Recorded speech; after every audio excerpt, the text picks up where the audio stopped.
Welcome everyone to Silly Point. This is going to be a very special episode because Shadjad and I are with Telford Vice, the South Africa cricket correspondent for CricBuzz.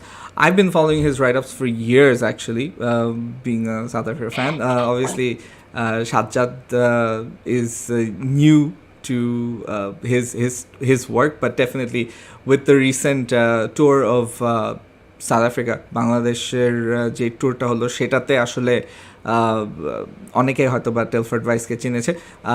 Obviously টেলফোর্ডের সাথে আমরা ইংরেজিতে কথা বলবো, আর যাদের সাথে communicate করার লাগে আমরা অবশ্যই বাংলায় করব। So Telford will mix it up basically between hour native language Bengali and also in English, but we'll keep you in the loop. There's gonna be no issues there. You can switch to Afrikaans, yeah. You should teach me some. I only know Joe Lekker Ding. That's a good start. Yeah. Okay. What does that mean? I have no It idea. means you good thing. You good thing, you beauty, something like that, Okay. yeah. Okay. So Shanur, you must tell that to me more often. Yeah, I said that about Brevis when he was batting the other day. But yeah, Telford, we're going to start off with a few questions that I've got regarding the recent write-up that you had. We'll get straight into it, where we saw the umpiring in this in the Test series, and there were questions raised about the quality of umpiring, and we know about Marais Erasmus, the ICC Umpire of the Year.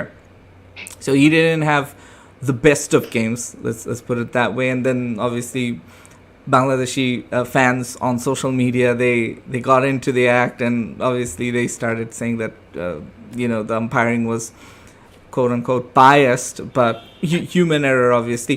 At one point in that write-up, you actually quoted the Saqib Al Hasan tweet, which Saqib also spoke about neutral umpires. So if you could clarify on what you were talking about when it comes to Saqib Al Hasan, because I know there's been a write-up on that as well from Bangladesh. Someone also wrote back to you, and it was an open letter to Telford Vice. So whether Saqib owes you an apology or owes anyone an apology, there are two perspectives to it. I can see your perspective, but I'd still want give the audience a basic idea. Well, what I thought made Shakib's tweet unfair, and which warranted an apology to the umpires, is that he seemed to confuse substandard umpiring with biased umpiring. And they really aren't the same things. Yes, I agree that Marais Erasmus and Adrian Holstock did not have the best of games.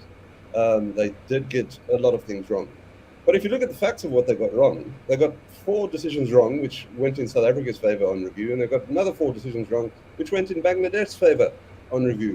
There were 3 other decisions where the umpires said not out.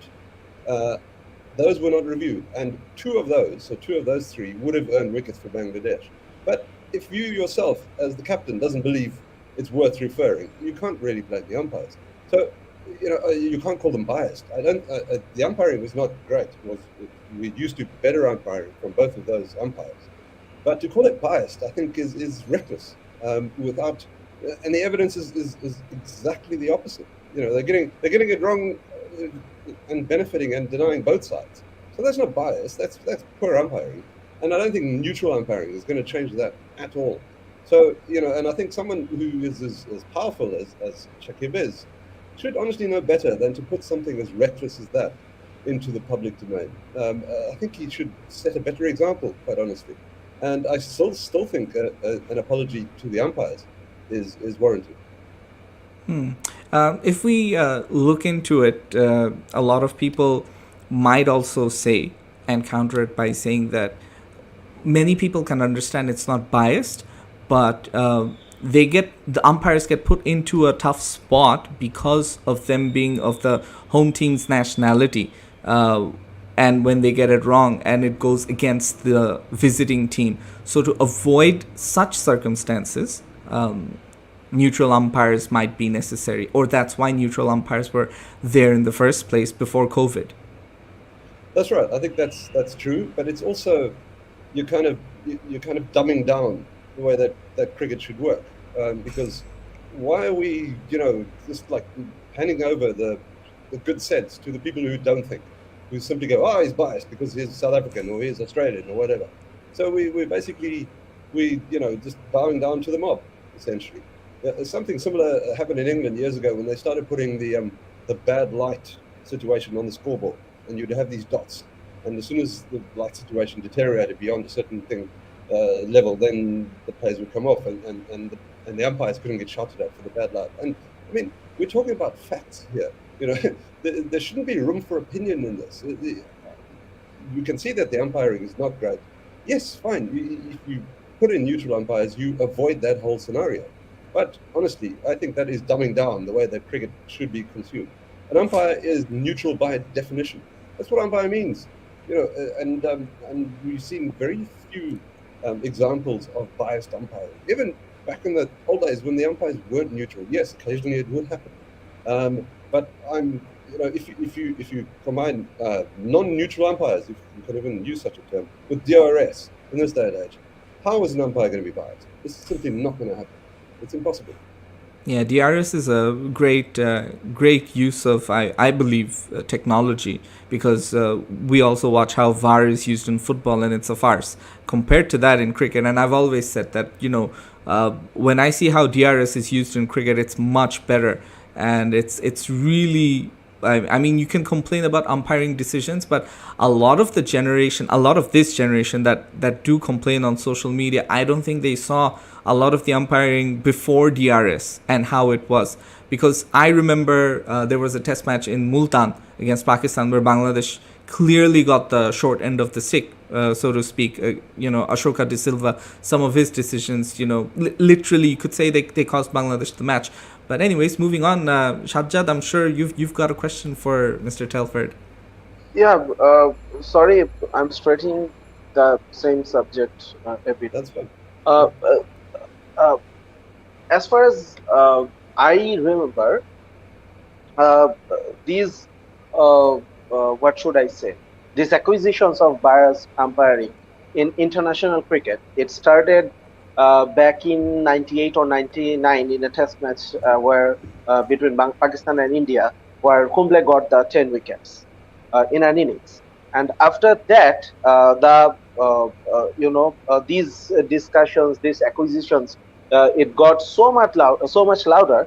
And after that test match, as far as I remember, that test match, this rule was imposed that in test matches there should be neutral umpires.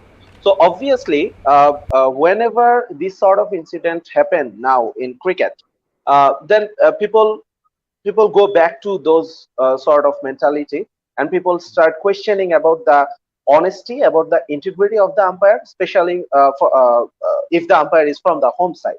So can you really blame the people? I got your point when what you were talking about Shakib Al Hasan being a cricketer, being a man of his stature. He probably he shouldn't have said this out in the public. But if people start saying these things, that the umpire is biased or maybe supporting the home side, being a home umpire, so do you really blame the general public for that? Yes, because if we consider a domestic match, for instance, in the South African context, if Western Province play against the Dolphins, nobody asks where the umpires in that match were born. It's immaterial. They're all South Africans. Okay, I get it. They're all South Africans, so there's not going to be bias. But yes, I think people also, confuse patriotism with professional sport.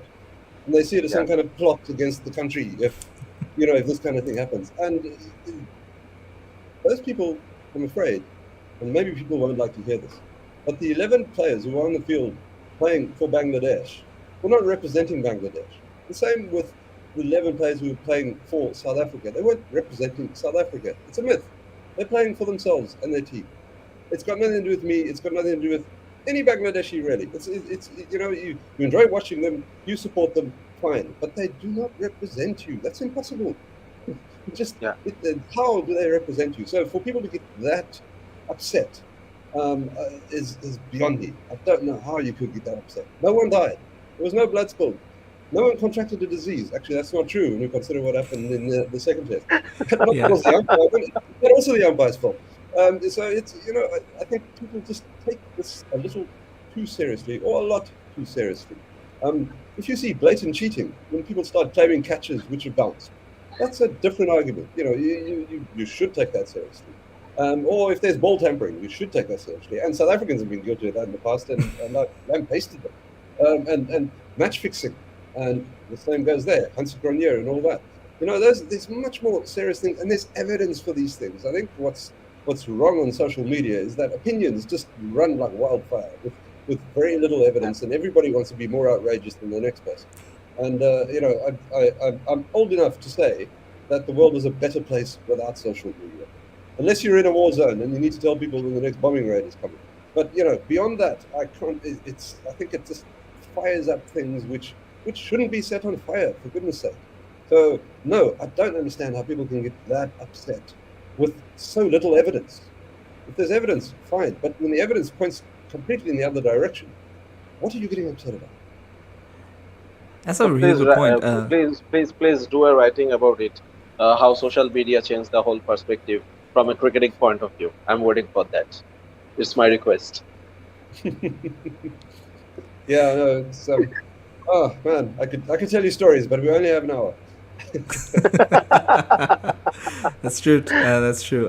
We've got a few comments as well, and I think this is a very timely comment, Rafi Hussain, and I would have asked you something along these lines. Now, obviously, with apartheid, a lot of people over here in the subcontinent, or maybe even in Bangladesh, might not be aware of what exactly happened. So maybe if you could also give them a bit of context on why there is a quota in the South African cricket team, or in South African sports in general. Rafi Hussain is asking, is there any possibility of South Africa getting rid of the quota system, or will we continue seeing the Devon Conways and Kevin Petersons representing different nations? While obviously we know what the answer is, but my question to you is that which is the one cricketer that you saw who left South Africa for a different country and you felt like this was our biggest miss? Was it among one of those names or someone else maybe? Basil de Oliveira.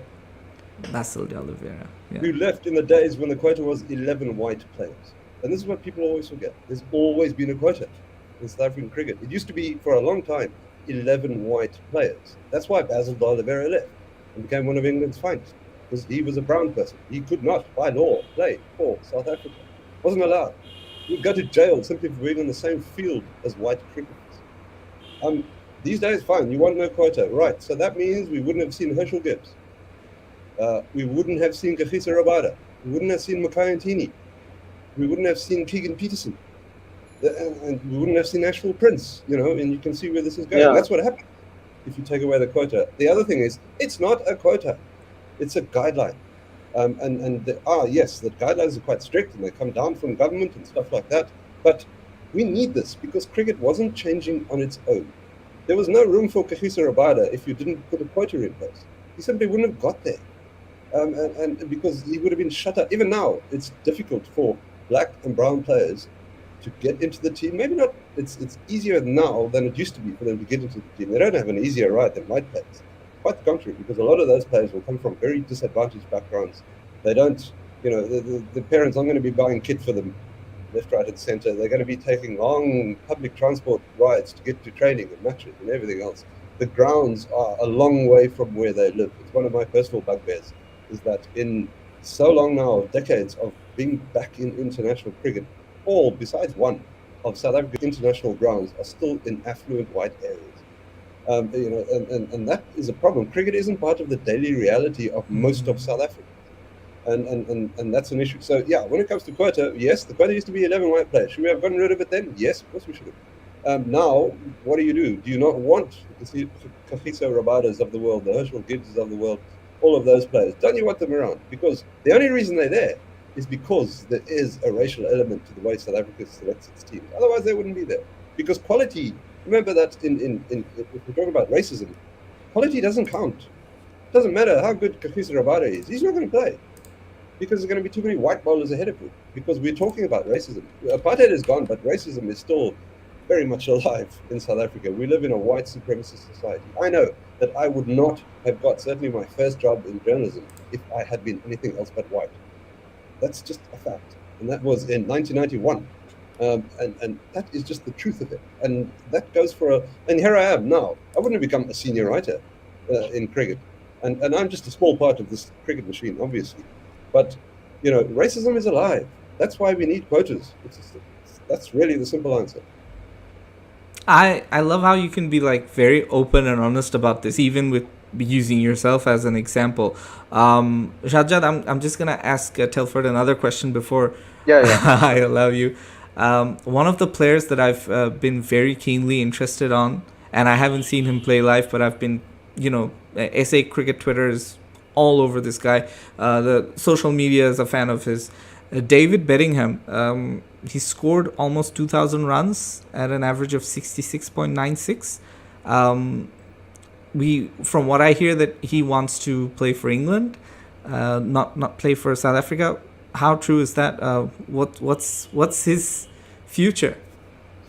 It probably is in England because, also what I think people need to understand about South Africa is that we have a very good elite school system, which produces far more players than South Africa could possibly use. It's the other side of why people ended up going Kolpak and whatnot, because we don't have room. Cricket Money has 11 players. We don't have room for all of the players that these very good schools produce. So they've got to go somewhere if they want to make cricket a profession. The same thing happens with rugby. We have very much the same schools produce fantastic rugby players. So you'll watch a match between France and Wales, and there'll be a couple of Van der Mavras and Stradoms and whoever's running around there, because we simply don't have room for all of these players. And there's so somebody like Bedingham, who's he going to play ahead of? Is the other thing. Where are you going to put him? We've got Devil Brevis is coming. How does he fit into the mix? Things like that. So we simply we produce too many players. There's nowhere to put them all. So we always are going to have the Bedinghams of the world. That's just the way it is. And Brevis is an interesting example because he hasn't even played a first-class match as yet. And there he is, making more money than I will ever make in my lifetime, playing for the Mumbai Indians. So it's. I think that is now. I think South Africans are looking at that, and I'm actually working on a piece on Brevis that's going to look at this. I think South Africans are concerned. I think there's growing concern over. My goodness, we're going to make these fabulous cricketers at school, and then they're just going to disappear into the T20 franchise world, and will South Africa ever see them at senior international level? So that's a conversation that's happening at the moment. But we just make too many players, and not all of them are going to get into the highest level. And you know what? Sometimes, like somebody like Simon Harmer is a good example.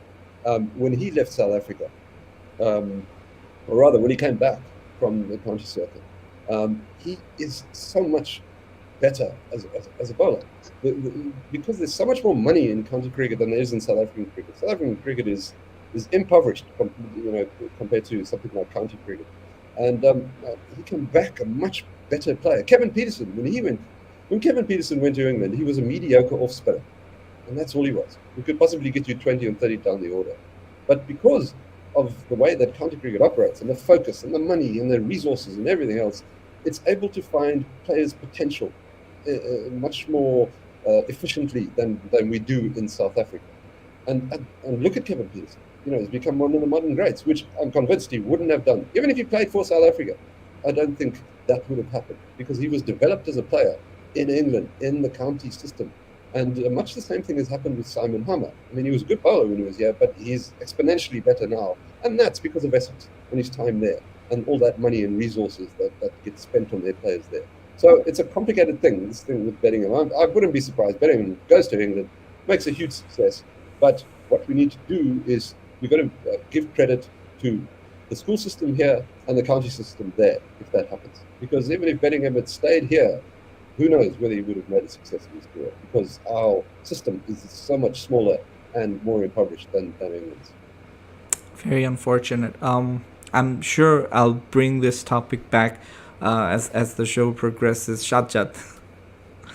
Yeah. I think let's talk about more recent subject on about the uh, latest series between South Africa and Bangladesh. So, Bangladesh first toured South Africa in 2002-3.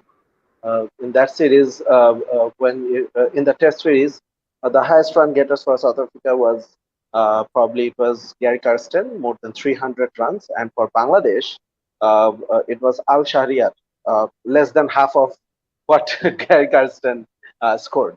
In the ODI series, Herschel Gibbs was the highest run getter with close to 300 runs and in 3 matches. And for Bangladesh, Khaled Mahmood was the highest scorer in less than 80 runs, 70 odd runs. So from that Bangladesh to this Bangladesh, we recently toured South Africa and they won the ODI series and gave quite a fight in the first test, at least we can say, except the last day. So, how Bangladesh cricket has evolved in your eyes? Definitely, uh, we were pretty younger when the first tour in 2002 and 3 happened, but you were there and of course were in a better position than us to understand cricket. So, how Bangladesh cricket has changed? Well, I can take you further back than that. Actually, I covered Bangladesh's first overseas tour to Zimbabwe, and uh, Okay. and and they were what I remember beyond the cricket from that tour. In fact, from any tour, I don't remember the cricket that well. But what I can tell you about is they were towards the media. They were the friendliest people. I remember walking around at breakfast time at the hotel, and you could interrupt somebody in the middle of his mouthful of toast, and he would happily give you an interview. They were they were the most accommodating players I think I'd ever encountered. But what's I think the big difference has been just they've grown in confidence, to a large degree, and they're much better at. You could see on this tour, and yes, I know the test matches didn't go according to plan, but they're just willing to embrace different conditions more than they were then. They're not that afraid of, right, it's a bouncy pitch, or maybe because I'm afraid Maminul Haq in the first test won the toss and refused to bat, and that was not clever. But you could see, particularly from a bowling point of view, when you come with quality fast bowlers like Taskin Ahmed and Shariful Islam, and they're taking on, they're using the conditions. They're clearly intelligent cricketers. And I think that's Bangladesh, I think, have kind of burst out of their bubble in that way. Those early tours, they were very kind of insular, and they were just simply trying not to make mistakes. Don't go out on a limb. Don't take any risks. Don't do this. Just play within yourself. And I think they've really grown outside of that now, particularly we saw with the fast bowlers on this trip. Batting wise, I think there's still a lot of work to be done mentally, just to show some confidence. And I know that conditions are obviously for test matches, test pitches are different kettle of fish from white ball pitches. But if they could bring some of what we saw in this one-day series to their test batting, I think it would make a huge difference, because there was wonderful batting from Tamim Iqbal. In that one-day series. Okay, Shakib wasn't here for the test matches, but that kind of confidence and that kind of intent, if you can do it in white ball cricket, yes, it'll be more difficult in test matches, but that's what you need to see. I almost think that they kind of try to hit the ball hard on the ground in the one day as more than they did in the test matches, where they hit it in the air too much. So those kinds of things. I think they need to trust themselves more as batters. It's often that bowlers are ahead of batters in this game in a lot of respects, and I think that's where Bangladesh is now. But as we saw in the World Cup, on this massive stage, they came out and they played wonderful cricket and they beat South Africa, and they were just a wonderfully competitive team. I'm not surprised that they're on top of the World Cup Super League at all. The way they played in this series, it was brilliant. If they just need to find a way to transfer that into Test cricket. Maybe don't think so much about it. That tends to help. But yes, I was happy they won the one-day series. They certainly deserve to. But I think they need to take some of that thinking into the way they play Test cricket. Yeah, Telford. Sharon, Yeah, Shadjat. sorry for the interruption. Yeah, go ahead. That Telford, what you said about yes, there was a mistake Mominul made in the first test, winning the toss and not choosing to bat first. Uh, uh, we have also seen Tamim Iqbal's captaincy in white ball cricket in ODI form, and of course, Bangladesh is doing fantastically well in that league in this format. So, how do you rate Mominul's captaincy in the Test series, uh, comparing him with Tamim Iqbal's captaincy? It could be the decision making or the proactiveness on field. So, should there be any comparison? And if yes, then how do you think that Mominul is doing, or should Bangladesh make a change in that department? Well, it's obviously we're comparing across formats, and that complicates things. So it's white ball cricket is a simpler game, but Bangladesh do seem to be a more confident team under Tamim. I don't know whether how much of that is him or how much of that is the format, and maybe Bangladesh are more comfortable in those white ball formats, but they do seem to be, more comfortable. But then, Maminul, yes, he should have batted first in Durban to avoid batting last. But then we saw in Quebec in the second test where he put himself in some strange fielding positions and two catches there. Two catches.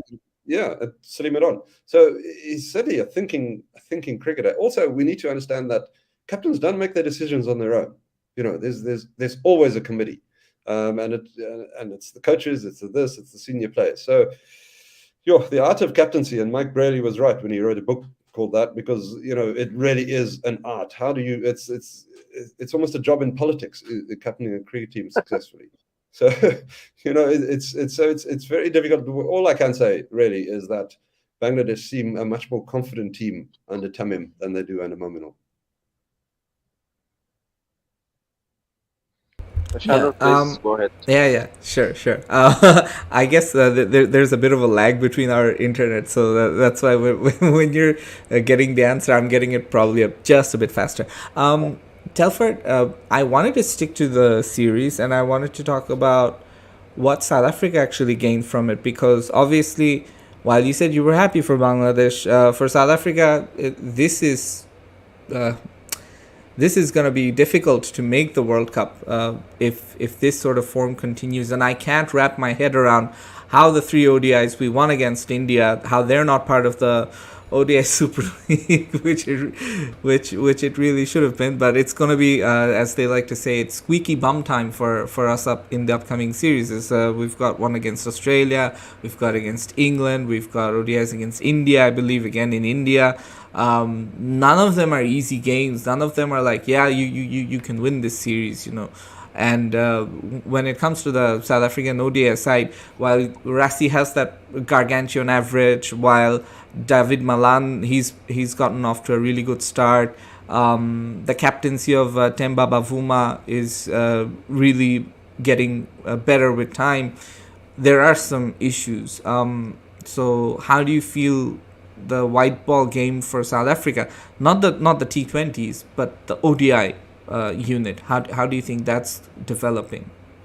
Not very well, especially when you're losing to people like Ireland, never mind Bangladesh, but I can see the reason those 3 ODIs against India did not carry World Cup Super League points is because they were actually, remember South Africa went on tour to India and the pandemic hit, and those games were postponed. So because they were then moved to South Africa, therefore those points fall away, because of course the home advantage should have been India's for those matches, and of course they were moved here. So I'm not going to try and explain the ICC to anyone, but that is essentially the reasoning. But yes, South Africa's white ball game is just a little uncertain.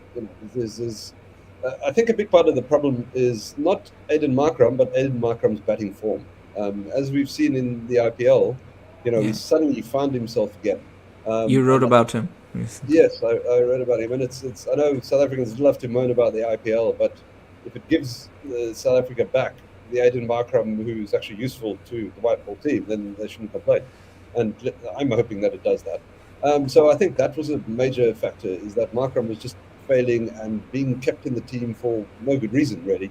And that was, there was this mad idea that he was some kind of backup bowler, but I mean, you don't select openers to bowl. Excuse me. So that was, I think, probably the biggest problem. And the rest of it is just that South Africa is very good at losing the first match of a series and then having to scramble their way back. They did it, I think, if I've got this right, 11 out of 15 times going into the Test series against India. So that is also a problem. They tend to start poorly. They need to sort that out. And it's just, there seems to be there's a lack of ideas about how to play one day, particularly one day cricket at the moment by the South Africans. And you could argue that they simply haven't recovered since AB de Villiers retired, and they've been trying to fill that hole, which in itself is another discussion because it's not as if AB de Villiers won any World Cup. So it's there's a lot going on there, and they just need to nail down a proper way to play. Decide, are we going in with this many batters, that many bowlers, and this is the way we're going to attack it, and stick with it. They've also made some odd decisions, like poor old George Linder. I'm not sure what he's done wrong, but he's just been discarded after they invested years in bringing him up and making him into a really good player. Suddenly he's gone. Yanaman Malan, he's there and thereabouts. So there's a lot of players, but they haven't stuck with them, and they've tended to stick with ones like Aiden Markram, who maybe they should have gotten rid of, or at least said, you take a break for a while. So it's I know this is very fuzzy logic, but that's because I think South Africa's one day idea at the moment is very fuzzy. Nothing is fixed. Yeah. Nothing is decided. It does seem a bit all over the shop. I appreciate it. It's difficult for teams to concentrate on, we've seen with England, they've been concentrating on the white ball game and their test game has formed. So it's that kind of, where do you put your emphasis? I think it's just fluid at the moment, and they need to come up with some firm ideas. Otherwise, it's going to stay fluid. You mentioned a player, like Markram, another player, I think, and also George Linda, who's been sort of not really been given enough chances, or the chances that he's deserved. He took a 5 against Pakistan in Pakistan, and he looked a really good bowler, and someone who can bat as well. Then you look at someone like Dwayne Pretorius as well. I think Pretorius has shown in recent times, especially in the World Cup, that he's got a fixed role in the side and he can bat a bit. And in the ODIs, for instance, we didn't see him. We saw someone else, Andile, getting picked, and I think he had a difficult time. But then again, Andile was the top wicket taker against India, so how do you drop him? But there are these things that I think what South Africa have right now is a bunch of good cricketers who are lacking that consistency which they once had, and probably the lacking of consistency comes from the lacking of those world-class players like the AB de Villiers, like the Hashim Amlas and Jacques Kallises and the Herschel Gibbs that came before them, perhaps.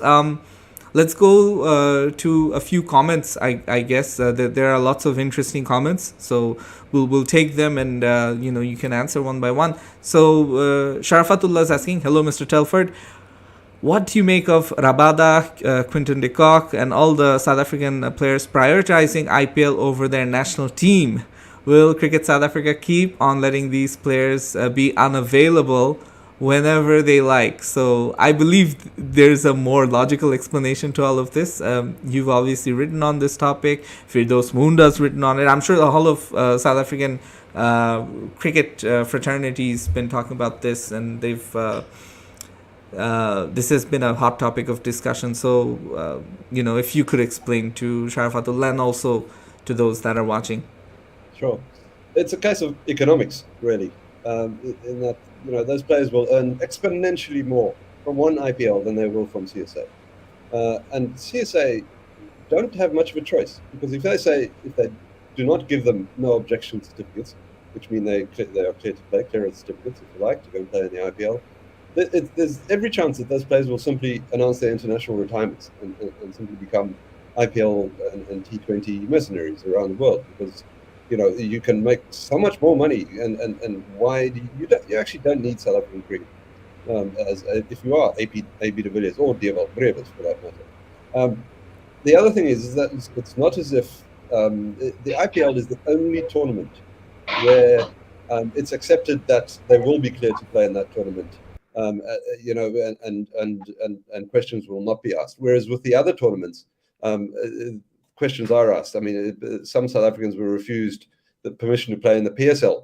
So not that long ago. So it's only the IPL, and the IPL is the big beast of this world. If you're going to deny your players the chance to play in that, then you are going to see a lot more international retirements. And so CSA don't really have a choice in this. The reality of it has been taken out of their hands, and the IPL is simply, it's too big. You can't ignore it.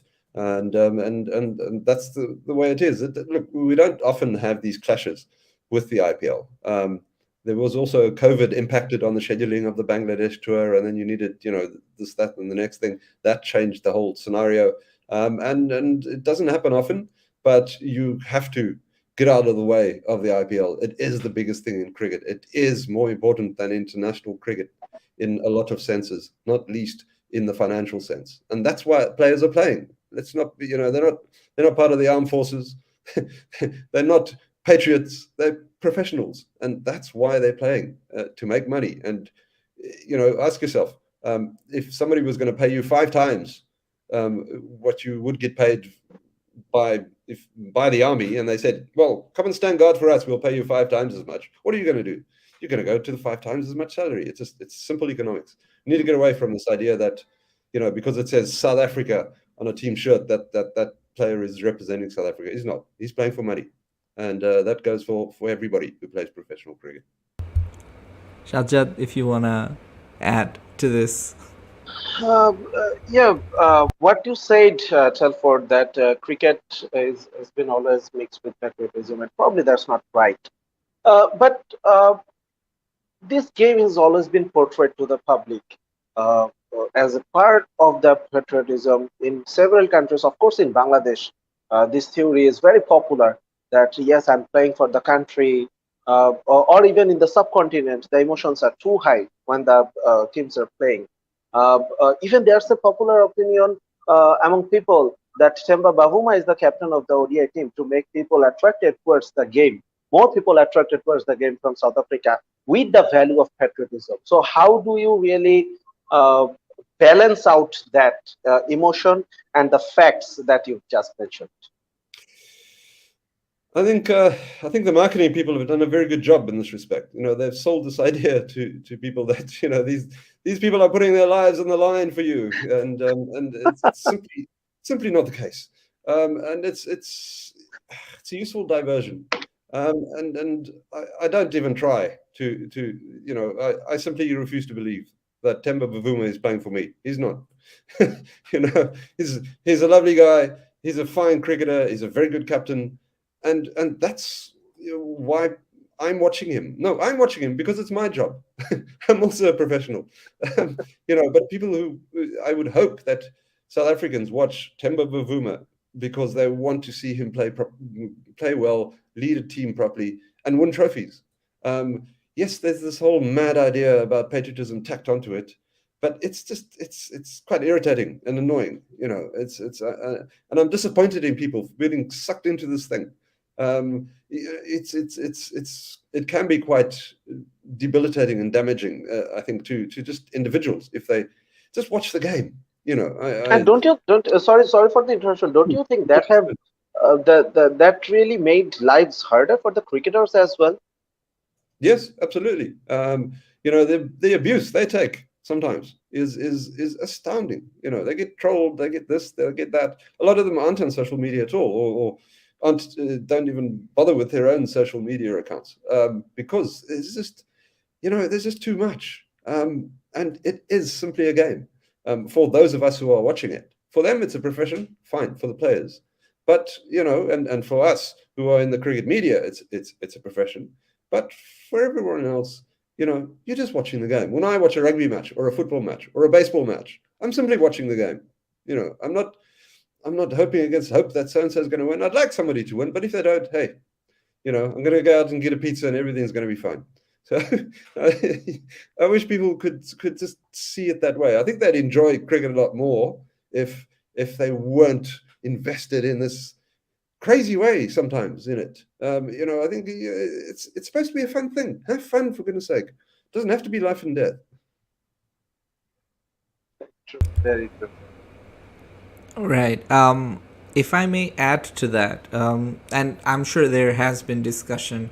You mentioned the IPL, and right now it's going on, and Joss Butler with another century machine in the IPL.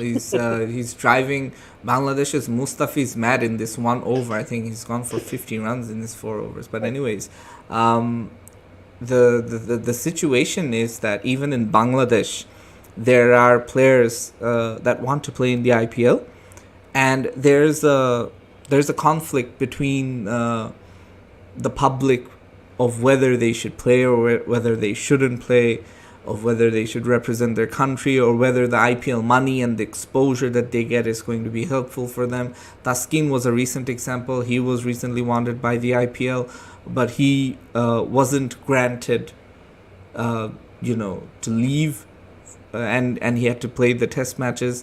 And then there was talk that the BCB should be handsomely rewarding him, and the BCB are in a much better financial position to do that for its players. One of the richest cricket boards right now in world cricket, the BCB, probably the third richest or fourth richest at least. And the scenario here in Bangladesh is that Sakib, he would have not participated in the South Africa series and in the upcoming Sri Lanka series had he been chosen by the IPL, but because he didn't get selected, he's now having to play. Now, when it comes to the IPL, should it be done in a particular window when there is no international cricket? Right now, for instance, the next few days, there is no international cricket. The players can play in the IPL without having to deal with this fuss of national team or IPL. So they can choose. We've seen it with Australian players who are paid well enough by their cricket board that they can choose to rest during the IPL period instead of having to play, especially the fast bowlers. It takes a toll on their bodies. So your Kagiso Rabadas, obviously, or Anrich Norkias, they are the sort of players that need to be maintained and rested. And we've seen Anrich, he's not played since November, and he's back in the IPL. He's getting his fitness back. Obviously, now is a good time to think whether international cricket should continue during the time of the IPL, whether the ICC does something about it, whether cricket boards do something about it. Telford, I want your opinions on this. Well, there is a window, of course, for the IPL. The IPL is the only franchise T20 tournament that has a window in the ICC's Future Tours program. Sometimes that gets a little cluttered, like it did in this case with the Bangladesh tour to South Africa. But most of the time it isn't. Most of the time it is clear. The IPL is also getting bigger, and that's another conversation. And that needs to get sorted out. Does it need a bigger window? It may well be given a bigger window. I'm guessing. The other thing is there's a fundamental problem with the structure of the ICC, in that it's a member-led organization. It's not as if the president of the ICC or the chief executive gets hold of the people in Bangladesh and say, "You will do this." He has no authority over the BCB, and so most of the decisions are actually made by the individual countries, and the ICC is kind of just trying to keep it all hanging together, and I think that's a problem. You can't. How do you run something like that, like the World Game of Cricket? I think American sport, I think, does this much better. There's a commissioner, and the commissioner tells people what to do. And it's set up that way. Or even FIFA, there's better ways. I think the ICC needs more authority. But of course, the BCCIs of the world are not going to give something like the ICC more authority. That's never going to happen. So, and therefore, there is this fundamental flaw at the foundation of the way international cricket is structured, in that there are so many cooks, and the broth can get spoiled. It's a good idea to give the IPL a window. If that window needs to get bigger, then they need to make it bigger, because the IPL is the most important event in cricket. I cannot believe anything else. The Ashes is not as important as the IPL.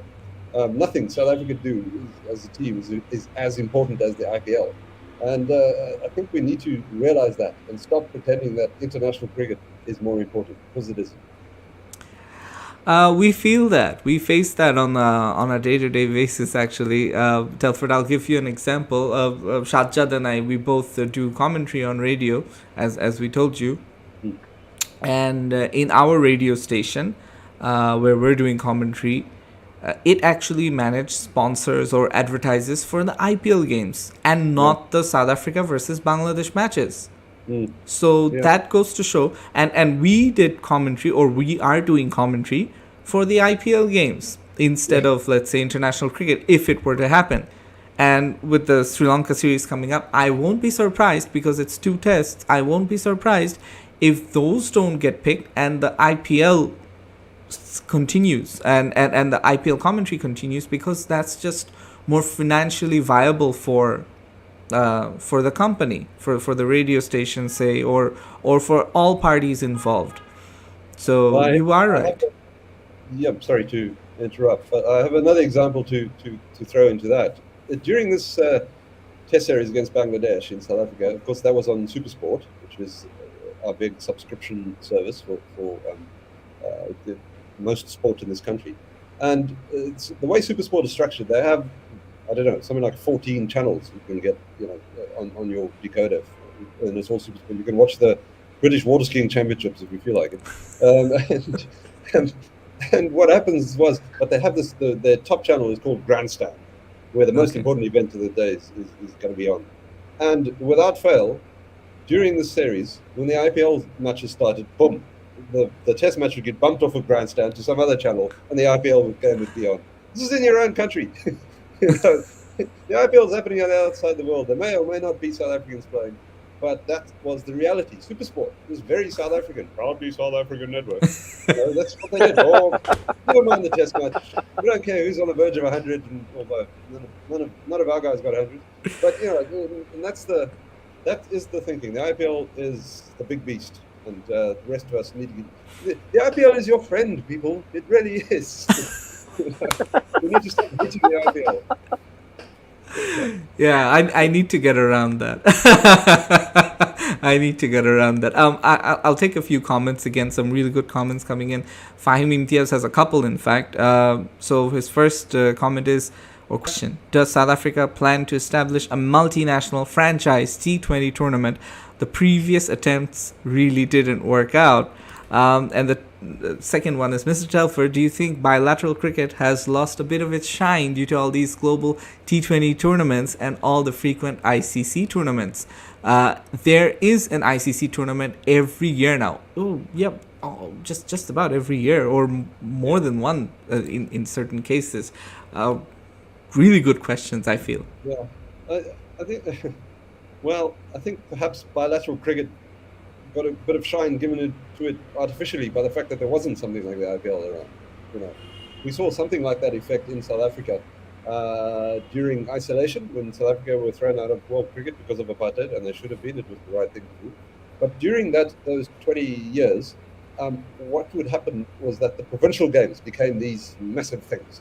When Western Province played what was called Transvaal, this was a test match atmosphere, and I think something similar is happening with the IPL. Is now bigger and better than anything, and I think bilateral cricket should be happy that it had it so good for so long, because I do think the future of cricket is T20 franchise cricket, and I think I've done that one. The other one about in the South African context, yes, we don't have a good history in this regard. When Harun Lorgat was still the chief executive of CSA, he had this grand plan for the T20 Global League. And because of the internal politics of South African cricket, of which it's a minefield, he got jettisoned, and that tournament which didn't happen was used to hang him, essentially.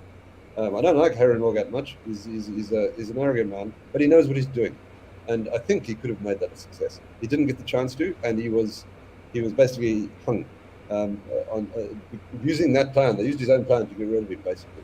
And then we had the Mzansi Super League, which was great fun, and I really enjoyed covering it. And it was nice because who won didn't really matter. There was some fake team from Paarl, and there was some other fake team from Joburg, and it's, hey, who are you? We are the Pomegranates, and it was that kind of vibe. So it was almost like watching backyard cricket, in pink shirts and on television at night. And that was what was great about it. There was no pressure, and I think that's also part of the fun of the IPL. It doesn't really matter who wins. It takes sport back to its roots, essentially. With a lot of money behind it. So yes, we had that, but that, of course, that was losing money hand over fist, and the simple realities, the economic realities of South African cricket. I mean, you won't see too many sponsors in South African cricket because of the administrative mess that was made by Tabang Moroe, who was the former chief executive who got fired, and the former board led by Chris Nenzani, the president.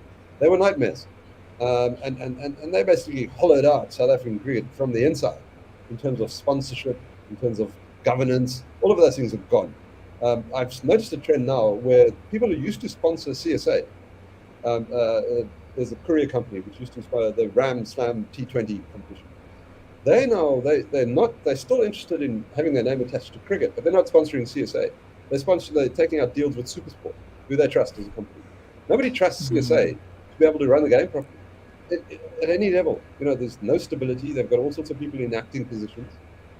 They've recently appointed a permanent chief executive, which is a good step, but they still have no sponsors. So when you've got that kind of scenario, very few sponsors. Sponsors are walking away, or did a while ago, and they haven't come back, and they haven't been able to secure new ones. So when you've got that kind of scenario, and you're losing money, and your reserves are down, how you can't now make a new product, and suddenly hatch a T20 competition? That's not going to happen. First of all, you've got to stabilize what you have and make sure you don't lose any more of that. So I think we're a few years down the road from that happening. The overall South African economy as well is suffering.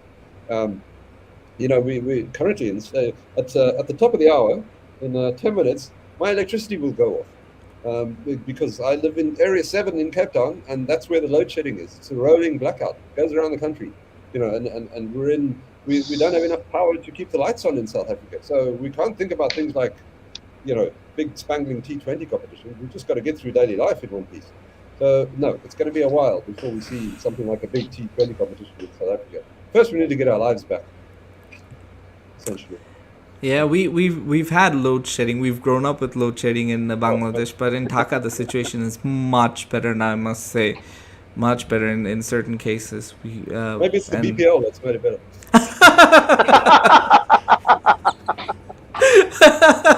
Yeah, I'm sure it has. But Telford, I know we got to wrap up, but before we do, I wanted to ask you about. Sorry, Shachad, I'm gonna cut you off here. But I wanted to know about the situation with Graham Smith. Obviously, he's left CSA, and now Mark Boucher with the trial happening. To me, for an outsider, and I've commented on one of your posts as well. To me, it feels like they're being trialed and potentially punished for stuff that happened years ago, and it should have been done then. And if they get punished for something which was not, let's say, as frowned upon as it is now in 2022, where even those comments by Dean Elgar, where he said it's a man's game, and I believe I don't think yeah, you can say toxic masculinity if you put it in one context, but another context could be that he was trying to say that it's not a kid's game, it's a grown-up's game. So perhaps, but then kids will stop playing this game, and you won't be getting any new players. Kids will stop playing this game then. Well, he could have said it's a grown-up's game, and he would have been completely fine. I've got some empathy for Dean Elgar. He's a fairly unvarnished individual. I mean that in the nicest way. And I think if somebody had sat him down and said, listen, it's all very well for you to say this, but that fella over there who beats up his wife is going to use that as ammunition to be able to do so. And I think that's the real problem with what Dean Elgar said. So I don't think it's massive. When it comes to Smith and Boucher, yes, it did happen a long time ago. But a lot of things happened a long time ago. Apartheid also happened a long time ago. The colonial settlers arrived a long time ago. We can't forgive it, and we got to look at it with fresh eyes. Yes, then when it happened, then fine. I know that was the culture then, The real problem for me with the Boucher situation was that yes, he arrived in this dressing room. The culture was there already, and there's a lot of problems with this Boucher situation. One of them is that people are trying to create this myth that Mark Boucher is the root cause of this problem, and therefore he's the great Satan, which must be now jettisoned from the society, just about. But no, Mark Boucher arrived as a young man, and there was this poison culture already. And what the problem is with what happened there is that the succeeding generations didn't take it upon themselves to improve that culture. That should have happened. Perhaps if your dressing room is in the middle of a white supremacist state, as it is still, then you don't see why that needs to change.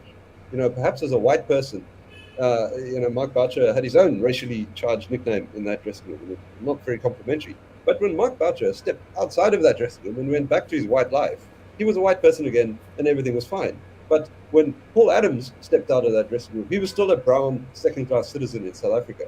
And the dressing room, which he might have thought of as a place where he was an equal, he wasn't an equal. He was just another unequal.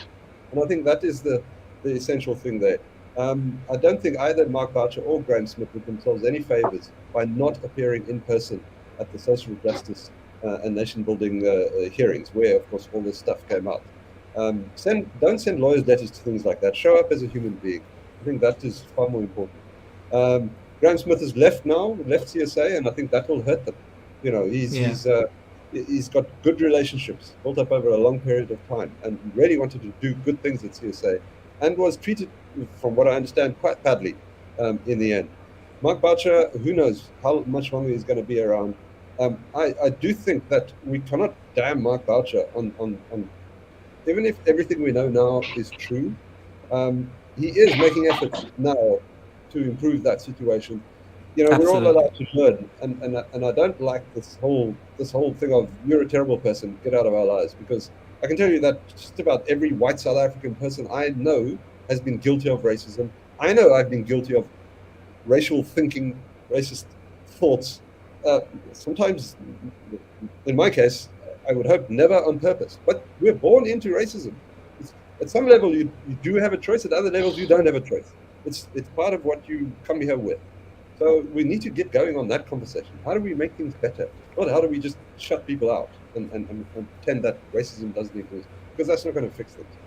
And I think that's where people are leaning to with this whole Mark Boucher thing, and it's irritating immensely. Absolutely. It's yeah, you touched on a lot of things, and I hope that the things get resolved over there, because he's doing well with South Africa. Graham Smith was doing well with South Africa. We all know how good he was as a captain, and for South Africa cricket sake, for cricket's sake as well, I hope that these things get resolved, because South Africa are starting to find their feet back again, slowly but surely, in Test cricket and also in T20 cricket, hopefully in ODI cricket as well. But Shahjad, I'm sure you've got a question for Mr. Telford Vice before we wrap things up. Yeah, one last question. So back to cricket again, from those serious stuff. And yes, Bangladesh is not a very big team in Test matches yet, but still, South Africa played this series without quite a few big names. And South Africa really played fantastically well. We are only saying that Bangladesh played poorly, but that doesn't take away the brilliance South Africa showed in this format. So currently, if we if we look at the points table in World Test Championship, South Africa is sitting at number 2, 5 wins from 7 games. So yes, they are really struggling with the ODI league, ODI Super League, but in the Test matches they are doing quite well. So in near future they will be touring England, they will be touring Australia, and probably they have a series against West Indies. So what do you think that South Africa, if South Africa has some good chances to make it to the finals of the Test Championship? I think they do. I think Dean Elgar is a very strong leader. And one of the things that was proven during the Bangladesh Test series is that even when Rabada and all of those people go away, South Africa are, as you said, a strong team. I know it was a different focus because the spinners came into it hugely this time. But yes, I think South Africa do have a very good chance of getting to that World Test Championship final. I mean, I'm one of the lucky reporters. I've never covered a losing series by South Africa in Australia. I've been there twice and they won twice. That's really great. But I really hope that you will be able to say this when you will be touring England. No matter how poor England play, South Africa always struggled in England. Yes, I've been there. I've been on either side of that divide. Actually, I was there in 2012 when, of course, South Africa became the world #1 side by beating England there, and then in 2017, South Africa lost there. So, yes, England is a tough tour for South Africa. I think South Africans understand Australian aggression, whether it's from the public or the press or whatever. It's similar to South African aggression, but that strange Englishness is a difficult thing to fit in. What do you mean? I think I don't. There's a disconnect there. It's like, hey, what is he on about? This fellow in the Daily Mirror. I don't get it. So there's a disconnect there, which I don't think South Africans sit comfortably. They don't mind Australians swearing at them. We can understand that, but the English class system and all the rest of it, that doesn't sit well. So I think that's part of the reason they struggle in England, and of course the weather. I really hope we do well this time, though. But like you said, that it's a great chance, great opportunity, and hopefully Norkia's back, proper, and somehow we can fit in both Maharaj and Simon Harmer. I've been seeing some of these Twitter accounts going crazy that we need to tour India right now. Maharaj and Harmer, unleash them. Maharaj and Harmer. We need to be touring the subcontinent more. Obviously, while to dispel the ghost of Nagpur in 2015. Yeah, that was some tour actually, because people forget the ODI series where South Africa scored 400 plus in one of those games and completely dominated. And because of the Test series, because South Africa after 9 years finally lost away from home. So Telford, we've covered a lot. I wish we had more time to talk to you, but like you said, the reality is that if you have a load shedding in a bit, that's not going to be possible. But thank you so much for joining us. Hope you enjoyed it. Hope you enjoyed the comments as well. Ishraq is saying great stuff, guys. Keep up the good work. Thank you so much for joining us, and thank you for the kind words, kind comments. Shahjad, if you have anything to add. No, it was absolutely a pleasure to join this conversation. I'm actually not at home, but I really didn't want to miss this tonight. Thank you so much, Telford, for joining us, and it was great hosting you. Hopefully someday we'll be meeting in person as well. No, absolutely. Absolutely. Telford, before I let you speak a bit more, I just want to say that I'm a big fan of your write-ups, as I said before the show. And after speaking with you and hearing more about South African cricket, it's intrigued me more. And honestly, it's got me more interested. And dare I say, I'm even a bigger fan of you right now because of the way you've explained a lot of things, explained cricket and a lot of scenarios which most people don't really think about. I know the show is called Silly Point, but most of the discussion here was very insightful, very thought-provoking, and I hope people receive this show and the content that we provide well, and what you're doing for cricket in South Africa as well. So with that being said, if you have any word for the viewers and overall. If cricket was only about runs and wickets and catches and things like that, I think it would be a very boring game. I love the politics of cricket, the politics that happens on the field, politics off the field, and the narrative and the scenarios.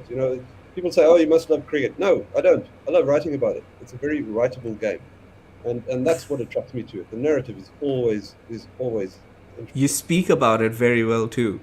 Thank you very much. I babble about it. But this has been great fun. it's always good to share ideas, and it becomes more interesting when the distance between the ideas being shared is halfway across the world, generally. So yeah, Absolutely. good fun. Thanks, fellas. Absolutely. Thank you so much once again, Telford. We'll let you go, and hope you have a good day, and we'll catch up very very soon, hopefully, and we can talk about South Africa maybe playing in the final of the World Test Championship, and we've got a World Cup coming up, so the T20 World Cup, lots of cricket coming our way. But like you said, I think the line of the quote or the biggest line today was that the IPL is your friend. So we'll get back to watching our friend, the IPL.